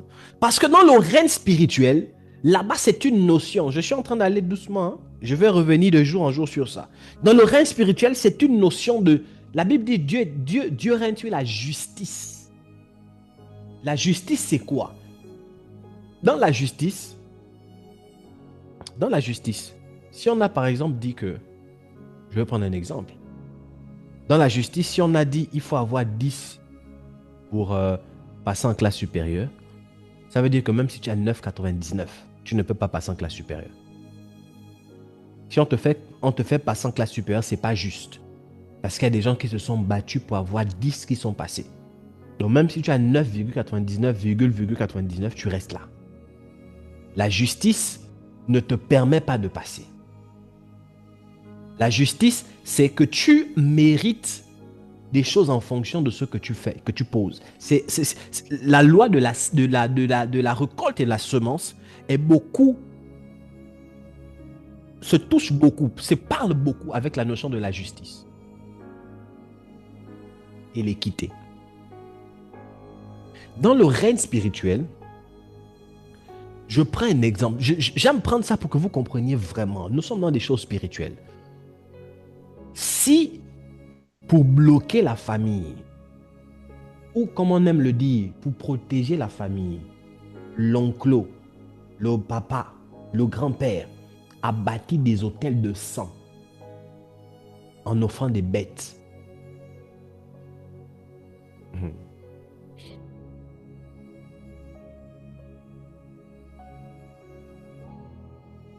Une dame est venue me voir. J'ai prié pour une dame. Elle souffrait des maris de nuit. Elle sortait avec... Elle était... Merci Saint-Esprit. J'ai prié pour une dame qui s'était mariée traditionnellement. En tout cas, voilà, je vais dire ça traditionnellement, à un monsieur qui était comme un occultiste. Pas comme c'était un occultiste. Et quand ils se sont séparés, elle avait tendance à avoir des songes dans lesquels elle couchait avec le monsieur, de force. Et parfois, le monsieur venait coucher avec elle. C'était un occultiste. Donc, malgré le fait qu'ils avaient arrêté le mariage, le monsieur avait toujours un droit sur elle. Et elle me voit me dire, prophète, voici ce qui se passe. J'ai l'impression d'être violée et tout et tout. La nuit, c'est comme si j'ai du mal je ne veux plus de lui, mais je sens des forces, je sens des présences, je sens des choses. Et je lui ai dit, le mariage est spirituel, ce n'est pas physique. Vous avez rompu, vous avez mis fin à la relation, d'accord, c'est bien. Mais est-ce que vous avez fait des rituels là-dessus? Elle m'a pas... J'ai dit, mais c'est pas comme ça. Un monsieur qui t'a doté. On ne dit pas juste c'est fini comme ça parce que vous pensez qu'on est chez les Blancs. Il t'a doté. Je lui ai dit, prends. La dot, c'était combien? Il m'a dit, c'était 4 millions, je ne sais pas combien. Il dit, d'accord. Il dit, prends le 10%, 10% de ça, de tout ce qu'il a donné comme investissement. Tu trouves 10% de ça. Je ne vais pas te demander de prendre 4 millions ou 20 millions. Prends 10% de ça. Tu vas mettre ça sur un hôtel. Ne me donne pas ça, je n'ai pas besoin de ça. Je vais mettre ça sur un hôtel. Elle est partie, après elle m'a dit, Dieu me convainc de vous envoyer ça. Il dit, vous êtes sûr? Il dit, oui. Il dit, ok. Vous allez prendre les 10%. On va faire ce qu'on appelle la restitution et la réclamation de droits de liberté en Christ Jésus. Ah, c'est autre chose. Et on a posé cette action. Le même jour, elle a eu une restauration totale. Les maris de nuit, tout ce qui se passait avait disparu. Pourquoi, les amis? Il faut comprendre les principes. Tu ne peux pas seulement venir dire « Je suis en Jésus-Christ, lui et moi, c'est fini ». Il a dépensé de l'argent pour t'épouser. Donc, même si vous avez rompu, vous avez dit « C'est fini, c'est bien », mais il doit y avoir restitution de la dot. Comme les situations faisant, vous ne pouvez pas aller restituer la dot chez ses parents, mais il y a Dieu qui est là. Et les esprits sont là. Donc, tu prends ces choses, tu poses ça sur un autel en guise de restitution des dots, afin d'affranchir cette ligne-là une bonne fois pour toutes. C'est la raison pour laquelle, parenthèse que j'ouvre, vous les filles qui aimez manger argent des hommes, là, faites attention. Vous prenez argent d'un homme spirituel, sous prétexte que papa, il insiste trop. Tant que vous avez pris, vous pouvez faire échange d'armes comme ça. Parce que quelqu'un qui a suyé pour avoir de son argent, il te donne ça dans un but.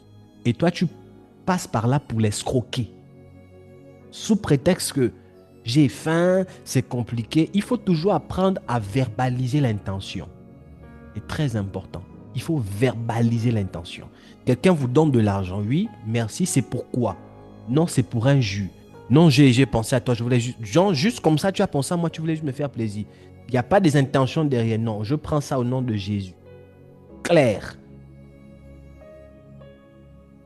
Parce que dans la spiritualité, les choses fonctionnent sur base des paroles et des intentions.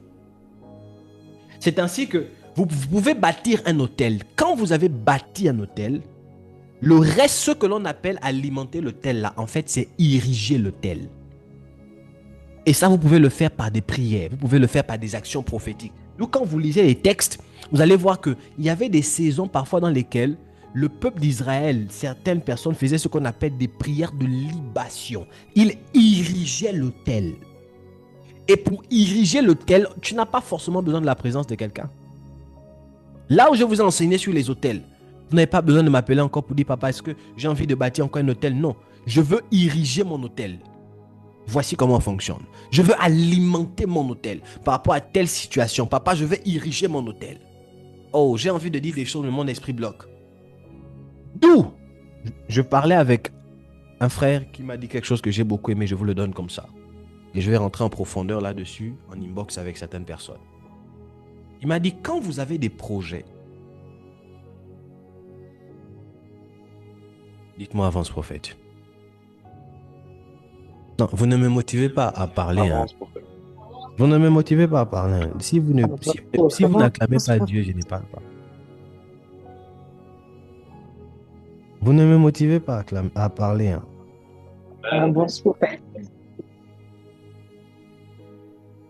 Église. C'est comme ça que vous célébrez, vous poussez votre homme de Dieu à parler. Zambé Nangai. Vous êtes fatigué. Oh, Lucienne. Vous sentez l'appel par rapport à la politique, ce dont vous m'avez parlé en inbox là? Un peu, ouais. Vous sentez que c'est là. Vous avez des relations dans ce domaine? Non. D'accord. Maintenant, si vous voulez, asseyez-vous à la maison, priez le Seigneur. Si vous voulez réellement rentrer dans ça. Parce que moi, je peux vous dire, allez-y. Mais ça dépend de ce que vous voulez. La spiritualité n'est pas la même quand on parle à quelqu'un qui est naturel et quelqu'un qui veut gouverner des gens. La spiritualité n'est pas la même. La spiritualité n'est pas la même. Oui. Plus que ça. Mais je vois ça sur vous. Et quand vous en avez parlé, vous m'avez envoyé vous m'avez expliqué là où vous étiez et qu'on sort. Mon esprit s'est ouvert et je vois cela sur vous. Quand vous voulez... Monsieur Elvis est là encore? Monsieur Elvis, vous êtes avec nous ici? Est-ce qu'on m'entend ici? Maman Candy est là?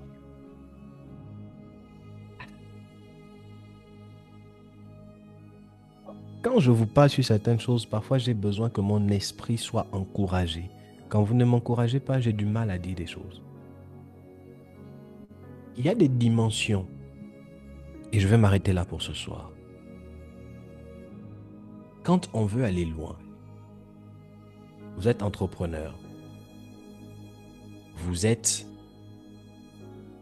voulez en fait faire dans la politique, gouverner des gens. Vous avez un projet qui touche du monde. Il faut d'abord avoir un homme spirituel qui vous conduit.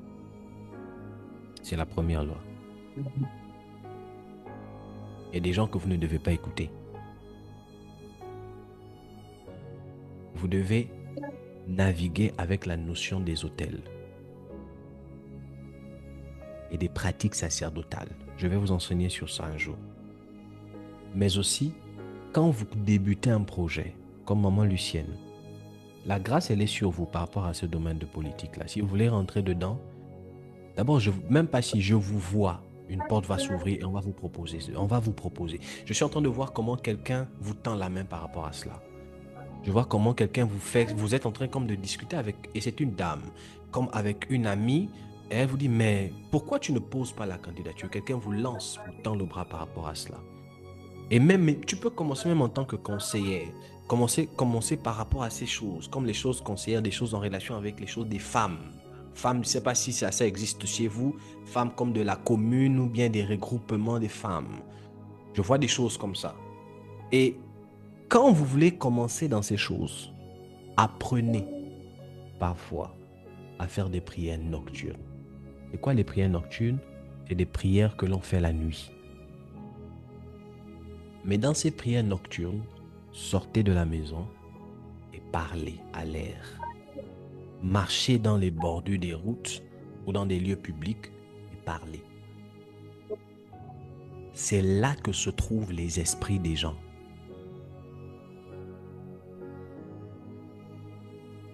Vous ne pouvez pas vouloir être. Et ça, ce sont des choses que vous faites quand vous avez respecté les étapes précédentes. Vous avez bâti l'autel. Vous avez fait des choses. Maintenant, vous érigez votre autel. Chaque soir, vous parlez. La spiritualité, ce n'est pas pour les paresseux. Hein? Parce que ça exige des sacrifices. Donc, quand vous parlez comme ça, vous avez un projet public. Vous avez une nouvelle marchandise que vous voulez mettre en évidence. Vous sortez comme ça, 22h, 23h.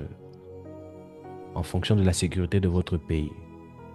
Moi, à des moments, quand l'Esprit de Dieu, je peux sortir à 24 heures, je prends mes papiers, je vais marcher. Et vous parlez au vent. Et le vent prend vos paroles et le vent dispatche ça.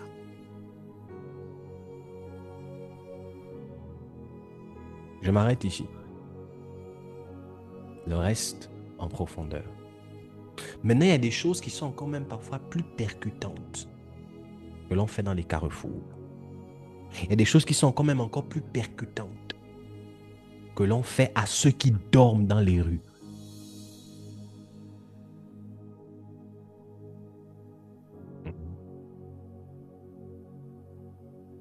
D'où la Bible dit quoi? Les esclaves marchent sur les chevaux et les princes sont à pied. Parce que on vous a seulement dit, Jésus a tout accompli. Alléluia, amen, vous allez aller au ciel. Mais vous souffrez parce que vous ne connaissez pas les lois. Pourquoi la plupart des personnes qui ont réussi ou qui ont beaucoup d'argent aiment faire des associations? Vous allez voir, association des orphelins, association des personnes qui ont perdu des familles, association de ça. Pourquoi la Bible dit que l'orphelin, vous savez qu'il y a une grâce sur les orphelins? Bon, il faut préciser, quand on parle d'orphelin, tu ne peux pas dire que tu as 35 ans Tu as 40 ans, tu es encore orphelin. Parce qu'il y a aussi des âges.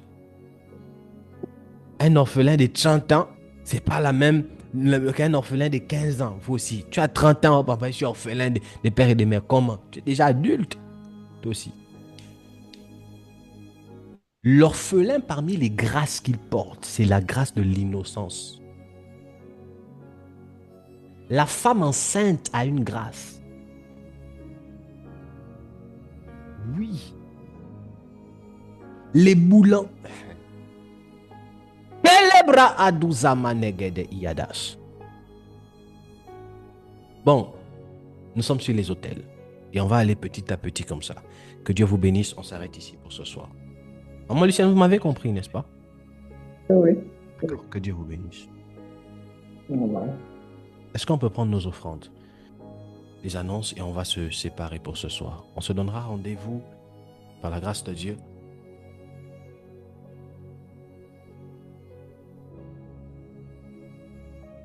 la semaine prochaine.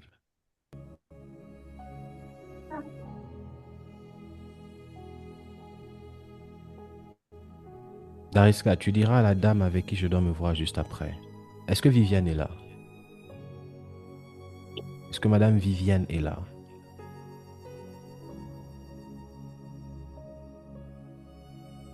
Ok, elle n'était pas au culte, donc je prierai pour elle dimanche prochain, quand elle sera au culte. Je ne vais pas prier pour elle si elle n'a pas assisté au culte. Ok, alors on se voit du 20 au 26. C'est un programme inédit, donc Dariska, il faut le lui dire. C'est un programme inédit et Dieu nous fera énormément de bien. Ne manquez pas ces instances. Les hommes de Dieu sont chargés à bloc. Et suite à cela, on va clôturer par la grâce de Dieu le 26 à Montagne Prophétique. Je profite déjà ainsi pour toutes les personnes qui sont au Sénégal. Je préfère déjà vous donner ça comme ça, bien que, voilà. Nous aurons une sortie, parce que dans l'année, on aura des actions particulières. Il y a un comité dit récréatif qui a été mis en place. Donc, vous êtes au Sénégal, ITS, vous êtes au Sénégal. Je crois que c'est en juin ou en juillet, rappelez-moi. Je n'ai pas servi votre accord, mais je préfère le donner comme ça déjà. Nous aurons une sortie récréative. On est des jeunes aussi, donc c'est important de s'amuser. Donc, ça va être organisé. Vous aurez plus de détails là-dessus. Donc, la sortie récréative, ça se fera dans un lieu particulier, soit à Dakar, soit dans une région. Je ne sais pas en fonction de l'organisation. Bien évidemment que cela va nécessiter un peu d'économie, de contribution et tout. Et on aura ça pour passer du temps dans l'harmonie. Donc, soyez prêts et soyez prêtes. La deuxième chose, c'est qu'à la fin de l'année, par la grâce de Dieu, dans le mois de novembre-décembre, on aura un dîner de gala pour ceux qui sont au Sénégal. Vous qui êtes à l'extérieur, on pense aussi à vous. Ne soyez pas tristes. Donc, vous êtes à l'extérieur, on pense à vous. Et vous aurez bien évidemment notre amour via les photos, les vidéos qui seront immortalisées par notre équipe de médias. Donc, en décembre, par la grâce de Dieu, on aura un dîner de gala au standing. Quand on dit dîner, ce n'est pas les Tangana, vous connaissez, c'est au standing. Donc, quand on dit au standing, ça veut dire, Marcy, regarde, tu sors ta robe de nuit là. Hein? Robe de nuit, là.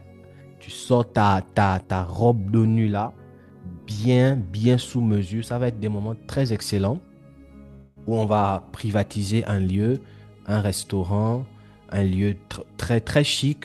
Ça va être très bien. Hein, Fleury? Tu as des tenues là, parfois, quand tu mets ça, ma fille, des belles tenues de soirée là. Vous mettez ça, Jaël et tout là.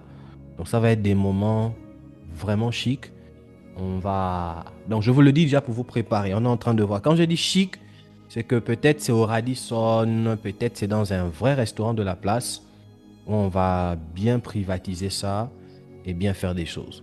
Mais bien évidemment que l'excellence a un prix. Donc, c'est en décembre. Voyons déjà comment nous préparer. D'ici là, les différentes contributions seront avisées à tout le monde.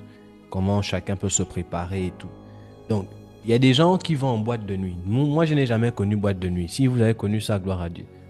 Donc, nous, notre boîte de nuit, c'est à l'église et c'est par des moments comme ça où, en tant que chrétien, on peut s'amuser. pour vous qui êtes à l'international et ceux qui voudront participer financièrement, faites-le. Et on va aussi participer par des vidéos et des photos qu'on va immortaliser. Ce sera important. Parce qu'à la longue, dans les années à venir, nous aurons le grand rassemblement des fils et les filles d'ITS. Et ce sont des programmes que l'on fera peut-être deux fois chaque 5 ans. Chaque 5 ans. Des moments d'impact ou une fois chaque 3 ans. Où tout ITS mondial, on se retrouvera quelque part avec toute l'organisation. Ça va être des moments d'impactation. Et ceux qui viendront de l'international, on va vous recevoir. Il n'y aura pas de problème de je viens, je dors où. Donc on va vraiment mettre toute l'organisation en prière. Dieu est en train de nous faire grâce. D'où il est important de prier. Prier pour que Dieu nous ouvre les portes. Qu'il y ait des hommes influents dans cette église. Que nous ayons des contacts influents également, c'est important. Parce qu'imaginez ITS, imaginons ITS, on est à 5000 personnes. Donc un programme pareil, si on organise ça au Sénégal, mais le pays se fait de l'argent parce que ça crée du tourisme. Et c'est une bénédiction pour une nation. Donc, préparez-vous pour décembre. Ça va être un moment. C'est mon épouse qui est en train la plus belle des femmes, qui est en train d'organiser ça avec certaines personnes. Ça va être dangereux. Ça va être un moment vraiment magnifique. Et voilà, préparez-vous. Il y aura des honneurs qui seront attribués à certaines personnes. On verra comment attribuer des honneurs pour certains comités qui auront bien travaillé. Des félicitations aussi pour les personnes. Pour la meilleure note. Et ça, moi-même, je tiens à le faire. La personne qui aura meilleure note en vous qui passez les examens là. La personne qui va me rapporter Master 2 avec 18. La meilleure note. Il y aura une récompense pour ça. Et même vous qui êtes à l'international, parce que ça concerne tout ITS. La personne qui aura la meilleure note dans l'examen. Papa, moi en examen, Master 2, j'ai une meilleure note quand j'ai soutenu. Donc de tout ITS, votre présent, on va vous l'envoyer parce qu'il faudra aussi qu'on puisse promouvoir. L'entrepreneur qui aura le meilleur chiffre d'affaires, papa, cette année. C'est les choses bien prouvées. Hein. Cette année, papa, j'ai eu un chiffre d'affaires des temps. Moi-même, personnellement, Dariska, il faut noter ça. C'est un engagement que je prends. Moi-même, personnellement, je vais vous donner une enveloppe encore pour vous dire merci. Parce qu'on prône pour ça. Et c'est important même si c'est juste un petit présent, on te prend sans te loge. Il va arriver des jours ici, des choses comme ça, je vais offrir cadeau aux gens. Va un peu à l'hôtel, va un peu au Cap-Vert, tu te reposes. Ah Seigneur, dimension Naé là, on va arriver là-bas, ça va être grave. Tu te reposes un peu, après tu reviens. Voici le genre de cadeaux qu'on va se faire ici à ITS. Va un peu aux Zanzibar, 2 semaines, après tu reviens. Je commande et je déclare cette dimension de grâce et de prospérité dans le nom puissant de Jésus-Christ de Nazareth. Que Dieu vous bénisse. Je prie pour vos offrandes. Vous êtes bénis au nom de Jésus. Que vos mains fructifient davantage. Que vous ne manquez de rien. Et que vous alliez de gloire en gloire. Vous êtes bénis dans ce que vous entreprenez. Vous êtes bénis dans ce que vous pensez. Vous êtes bénis dans ce que vous savez à faire. Et vous ne manquerez de rien. Amen. Dans le nom de Jésus. Amen. Bonne soirée à tous. Et on se voit la semaine prochaine. Que Dieu vous bénisse.